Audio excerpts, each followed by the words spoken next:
Alright, this is part 2 of being a clair, okay? This video is about clairaudience, how to tap into it, how to strengthen it, okay? So if you had the most points for clairaudience in the first video, the quiz, then here's your second video. Do not worry, I'm not wearing this face mask the entire time. It is literally just for now. You see it's getting hard. It's self-care day, okay? I need this. We all need this, alright? So yeah, we're about to get into it.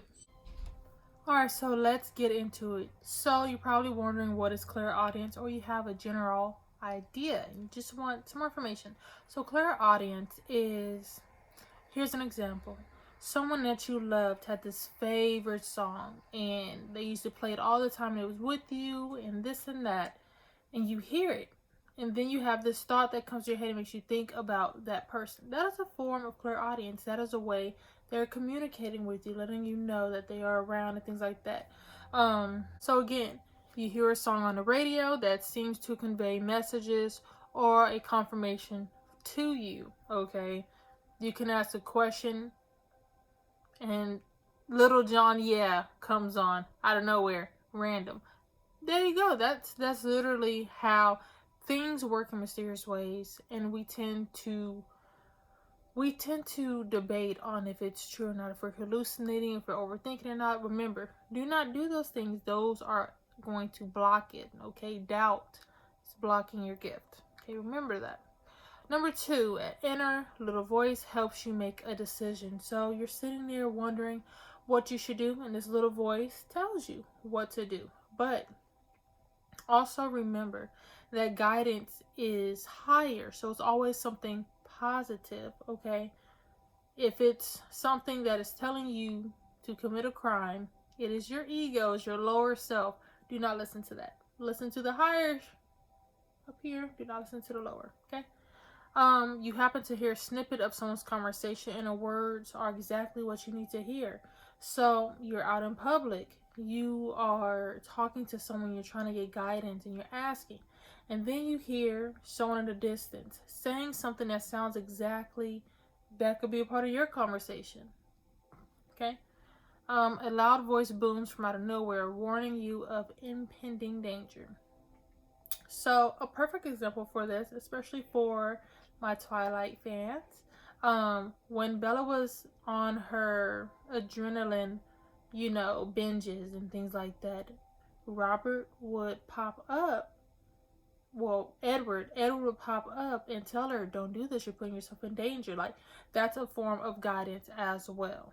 So the Bible does acknowledge clairaudience, and like I tell people, clairaudience, claircognizance is all in the Bible. The thing is, a lot of these things are in riddles and they're subliminal, so you really have to read between the lines, okay?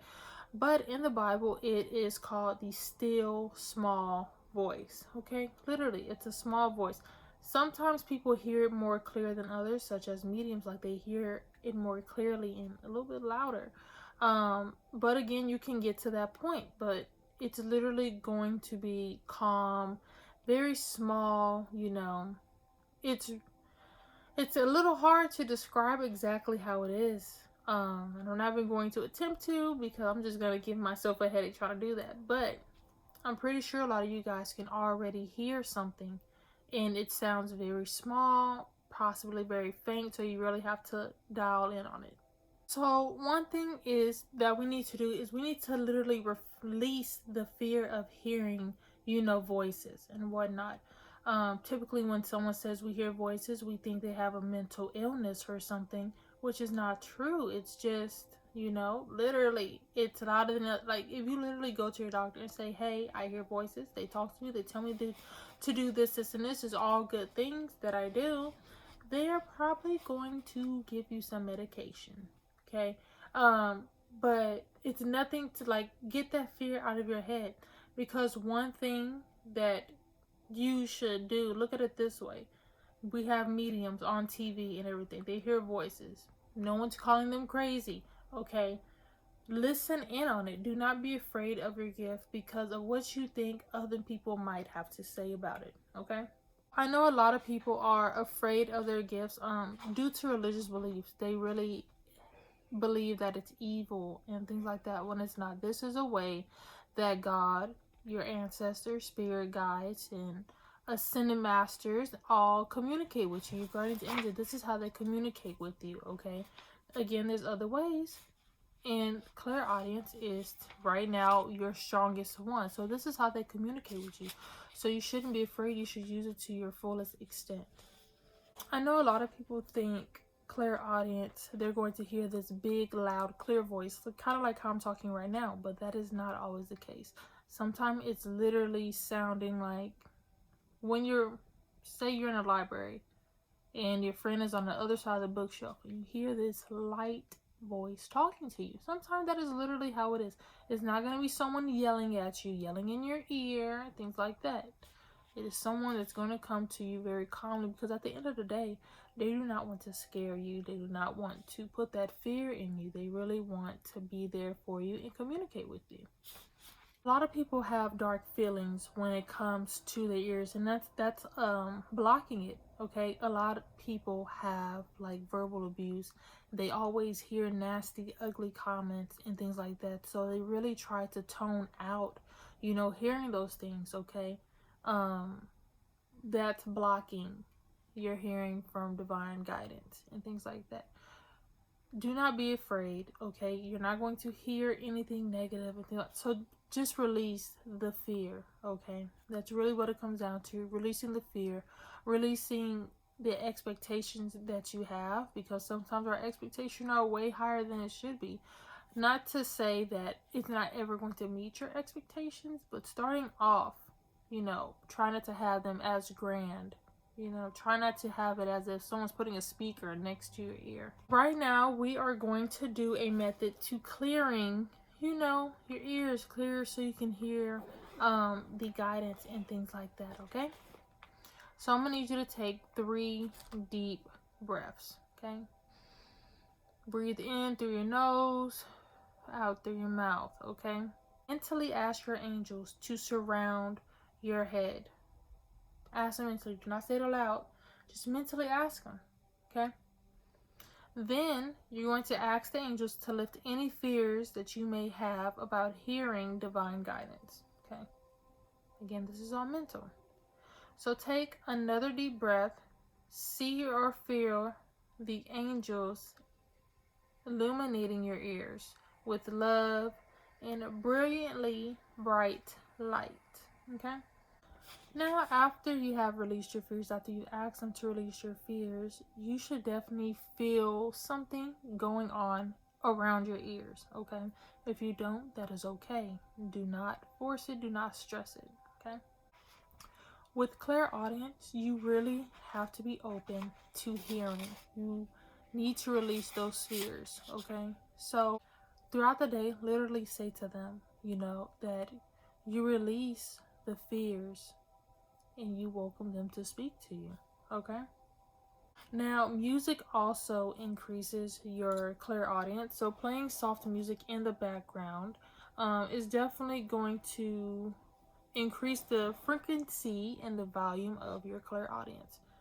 If you can hear, I have some soft music playing in the background. Okay, literally some soft music playing in the background. So there are some classical composers that had spiritual backgrounds. One of them is going to be George Frederick Handel. He had a song, he said that angels helped him, and it is going to be the Hallelujah Chorus. Antonio Vivaldi, who composed the Four Seasons Suite. He was a priest who taught orphans, music lessons. So now we are going to do some exercises, okay? Because we want you to use your gift. We want you to experience it to the fullest extent, okay? So go ahead and get in a relaxing position. Take a few deep breaths. Stretch your arms, just stretch, okay? Release that tension, okay? Relax. Now I'm going to need you to say these 3 statements, okay? Say them mentally, say them out loud, addressing them to God and angels, okay? Number 1, please describe someone new that I'm going to meet in the near future. Number 2, what opportunity will soon enter my life? And number 3, what changes do you advise me to make in my life right now? Say all 3 of them at once, okay? Now, after you have asked those questions, close your eyes and shut out all the distractions, okay? So the noise that's going on in the background, don't pay attention to it. Do not focus on it. Just close your eyes and focus on those 3 questions you asked, okay? Write down everything that you hear, okay? Even if the words do not make sense, write it down, okay? Okay, so now that you've written them down, literally wait for those questions to be answered. Well, wait for those questions to come into, the physical. So when you ask, describe someone going to meet in the near future, wait and see when you will meet that person that was described to you, okay? So we've seen a lot of people talk about automatic writing, okay? If you have not ever heard of that, type in the search bar, automatic writing, and it is going to be people who receive messages from their spirit guides, okay? So this exercise is just that, okay? This is going to help you develop your automatic writing. Okay, so you're going to begin with a few deep breaths again. Okay, do 3. Then you're going to say a prayer asking that only God and the angels come through your writing. Okay, for example, you're going to say, Dear God, I ask to receive your golden guidance through my writing.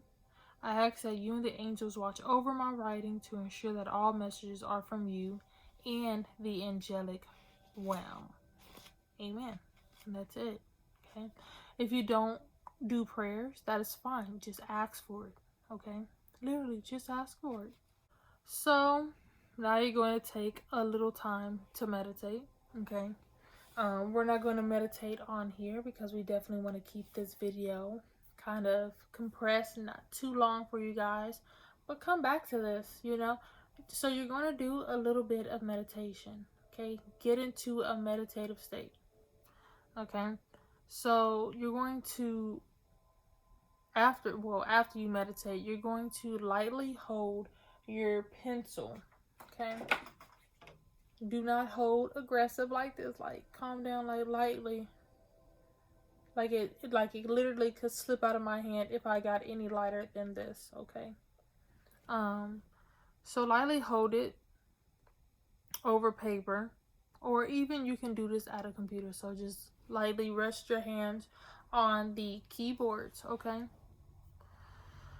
Next, you're going to ask either a specific question or an open-ended question. Like, for example, when I do my tarot, I literally say, what do you want me to know? What are some things you need me to know? Or if there's some things I need to be aware of, okay? And then you're going to wait until the words come to you. Then you're going to write it down, okay? Again, if it doesn't make sense, that is fine. Come back to it. Also, you can ask for a clear message, You can ask for them to reiterate things for you. Now we're going to the next exercise, okay? So, this one you're going to use a partner, okay?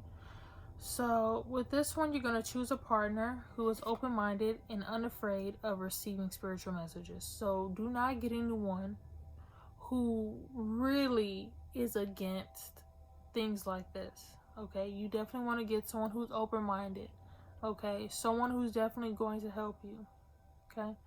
Now you're going to sit face-to-face with each other. Sit directly in front of each other, face-to-face. Hold each other's hands and close your eyes. Both of you guys, close your eyes, okay? The partner who is receiving and delivering divine messages then asks God and the angels, what would you like me to know about? And then say their name. So if the person you are in front of is named Christina, you're going to say, what are some things you would like me to know about Christina? Okay? The partnership begins speaking when messages come into his or her mind.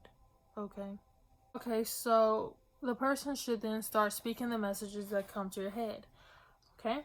After that, you're going to keep going. Deliver the divine messages until you sense they are completed. Okay? Just take turns with each other delivering messages. All right. This one is really short. It's different from clairvoyancy because clairvoyancy, it is literally, you can see the spirits, you can see auras, the dreams, all the things that comes with the clairaudience. It is, it's simple, but it's not. It is a gift nonetheless. Okay. So with clairaudience, a lot of people block it out because they're scared to hear these voices. They're afraid of them. Okay.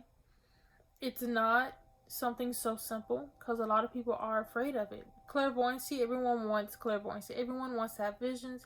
Everyone wants to have vivid dreams. Everyone wants to see angels, okay? But for some reason, people are so afraid of hearing the voices, okay? It's nothing to be afraid of, okay? Literally, this one requires a less amount of work and a less amount of toning, okay? Because you're literally asking for God, the angels, to remove the fears of you hearing them. You're literally asking for them to talk to you, and they will do that. They will talk to you in many different ways. They will talk to you through music. They will talk to you through hearing someone else's conversation. They will talk to you like directly, okay? So this is all that I have for you guys. The next video is going to be on clairsentience. If you guys have any questions regarding this video, please comment it. I am here to help in all ways if I can, okay? I definitely try my best to help everyone out. So yeah, that is it on this video. I really hope it definitely helped you. I hope that you got to hear the answers and everything's right away. So that is all.